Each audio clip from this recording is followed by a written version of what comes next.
Family card বিতরণ কর্মসূচি উদ্বোধন করতে আগামী ১০ মার্চ বগুড়া যাবেন প্রধানমন্ত্রী তারেক রহমান।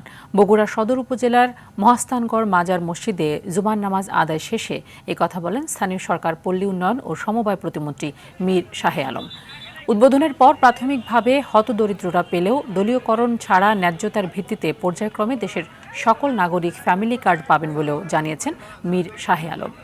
ফ্যামিলি কার্ড, কৃষক কার্ড ও সরকারি বিভিন্ন সুবিধা দেওয়ার কথা বলে কেউ টাকা চাইলে তাদের টাকা না দেওয়ার আহ্বানও জানান স্থানীয় সরকার প্রতিমন্ত্রী।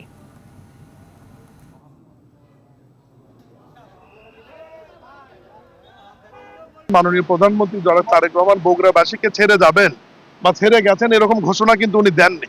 এবং আপনারা খেয়াল করবেন, উনি আসন রেখেছেন গুলশানে, কিন্তু ফ্যামিলি কার্ডের পাইলট প্রোগ্রাম উদ্বোধন করতে আসেন বগুড়া 10 তারিখ। গ্রামের কিছু টাউট বাটপার দালাল শ্রেণীর মানুষ ফ্যামিলি কার্ড, কৃষক কার্ড সহ সরকারের এরকম সুবিধা দেওয়ার কথা বলে টাকা নিচ্ছে। আমি আপনাদের মাধ্যমে সাধারণ মানুষকে দায়িত্বহীন ভাষায় সরকারের মেসেজ দিয়ে দিতে চাই যে দয়া করে এই কৃষক কার্ড এবং ফ্যামিলি কার্ডের ব্যাপারে কাউকে কোনো পয়সা দেবেন না।